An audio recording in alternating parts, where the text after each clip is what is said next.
Watching what's happening to TF2 feels like watching a childhood friend lose their way, and it's heartbreaking. It's been 1 month since the internet pretty much collectively came together to demand Valve do something about TF2's horrific bot problem. Famous internet celebs have talked about the issue at large and shined such a spotlight on the situation that hundreds of thousands of people have signed a petition on the Save TF2 website. Seeing that number for the first time while researching this video, I felt a strange sense of hope and belonging. It felt comforting in a way to know that out there in the world there are hundreds of thousands of other people just like me who have fallen in love with TF2, grew up with the game, and made unforgettable memories playing TF2. And that we all feel so passionate about a game that's now almost 20 years old, so much so that we support any initiative to keep the game alive. This video will share my experience with TF2 and aim to explain why I, and hopefully so many others around the world, feel so intensely about it slowly fading into disrepair. Also, before we begin my trip down memory lane, if you like what you see so far, please drop a like and hit subscribe. It really helps the channel out more than you know. Hi, I'm Borg, an Asian TF2 player who's clocked over 3,600 hours in the game over the past 10 years. I've played everything, casual, competitive Sixers and Highlander, and I practically grew up playing TF2. I first picked up the game in high school 10 years ago when it was recommended to me by one of my friends as I was looking for something free to play and could run on my janky office laptop which I used for schoolwork. I can even remember my very first game of TF2. I was at my friend's place, old school LAN session setup and everything. Pizza Hut was on the table along with our laptops, and I jumped into my very first game using the server browser. Using the browser and following my friend's instruction to join, I noticed the map name, CTF_24, and before I knew it, I was in. As a first time player, I had yet to decide what class to pick, but even then, just by looking at the visual design of the 9 classes, I already had a rough idea in terms of what their identity was and how they were supposed to be played. I picked Soldier, the guy with the bazooka, and started my very first game. I was immediately hooked, and the rest is history. I fell in love with TF2 the moment I started playing it, and I only scratched the surface of what the game had to offer. Even after 100 hours in, the first thing that engrossed 15-year-old me was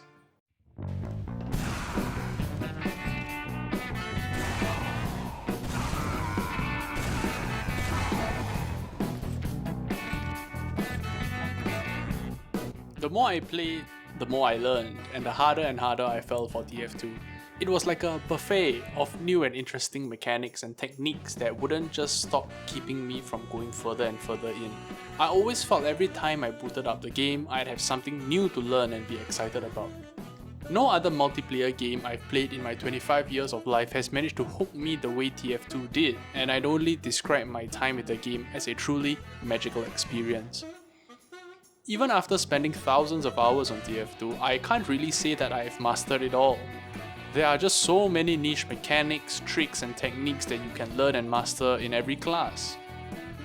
The most obvious example for me was when I started first playing my first few games of Soldier. I was waddling around and walking towards the enemies, clicking on them with my rocket launcher aiming for center mass. Rookie mistake, right? I was aiming directly at the target, which led to a lot of my shots missing since rockets travel pretty slowly in game. I then saw another soldier playing on the same team, shooting at the enemy's feet instead.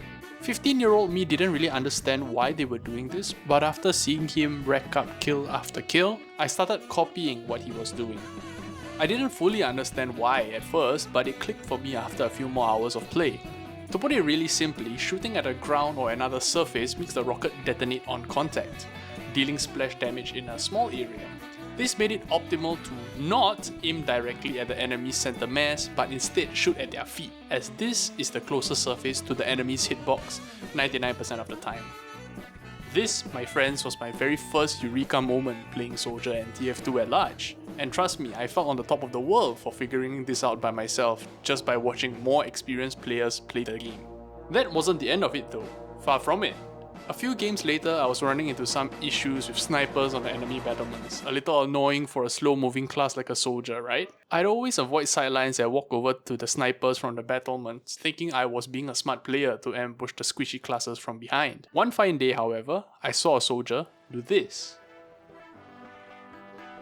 He practically teleported from one side of my screen to another within just a matter of seconds, so fast that the snipers were unable to deal with him until he got close enough to deal his damage. In that moment, I felt like my worldview had been completely shattered just by watching this unfold. I had always thought that Soldier was a slow, tanky bruiser due to his relatively high HP pool and good close to medium range damage output. Watching this guy fly across the map with his golden rocket launcher as if he were a bird made me realize that I had just scratched the surface of the game's mechanical depth. And I was so excited to learn yet another cool trick to add to my arsenal. This is what so many games fundamentally lack nowadays. There's very little room for self-discovery and peer learning, as many modern games now just spoon-feed or oversimplify mechanics to make them more easily accessible. A good example of this is the comparison in terms of rocket jumping in TF2 compared to Overwatch. In TF2, rocket jumping contains so many sub-techniques which have all earned their own names amongst the community. Think of C-tapping, wall jumping, pogoing, speed pogoing, you name it. All of these correspond to a different series and set of techniques and inputs which you, the player, can use, providing you, the player, with a different degree of control over your character's movement. Wanna go fast over a long stretch? Wall jump into a speed pogo. Wanna go high and ambush your enemies from above? Double jump. The possibilities and combinations are all endless here, which is why I love rocket jumping. Meanwhile, in Overwatch, this is a completely different case. Rocket jumping has been stripped to its bare bones in Pharah's kit, which is just pressing a single button and going straight up in the air. That's it.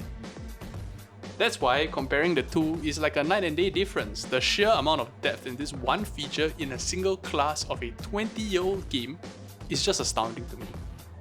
I truly believe that the TF2 team created a unicorn with the insane depth of his gameplay, and I feel it's just a shame that with how the game is right now, chances are that fewer and fewer people are going to be able to experience this magic for themselves. But as you know, great gameplay alone isn't enough to make a game stand the test of time, as TF2 has somehow managed. For that, I believe you need a...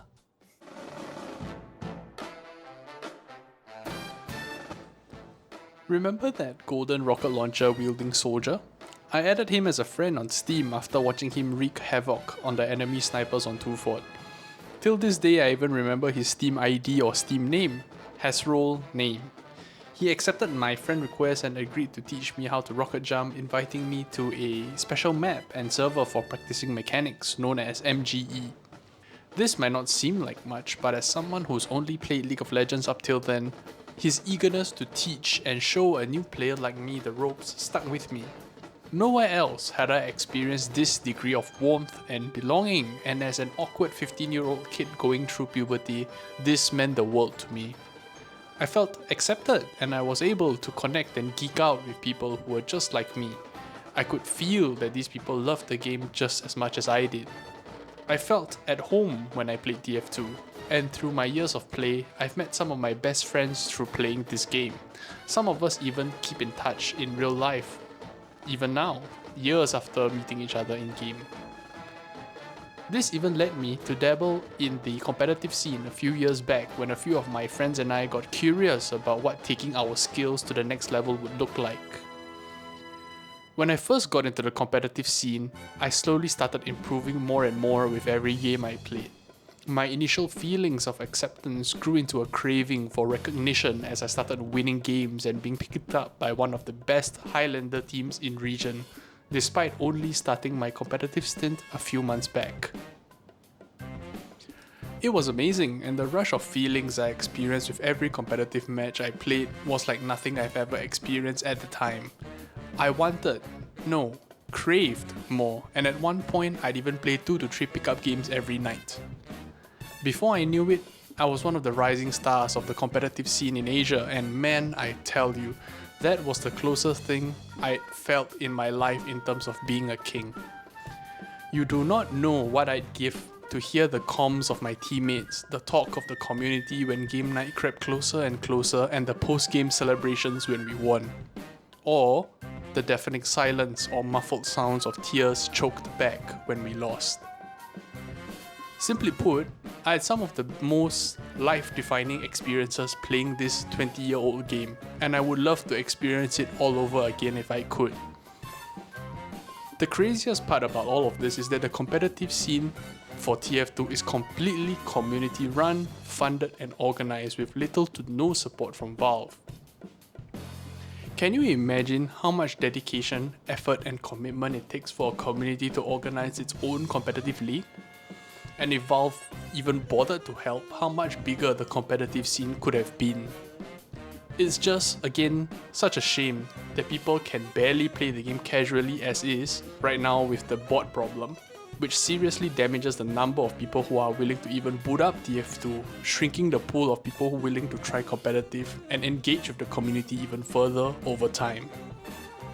What I'm trying to say is that the community has been the one thing keeping TF2 alive, and that this issue with the bots and hackers flooding the casual servers needs to be addressed before the community throws in the towel as well.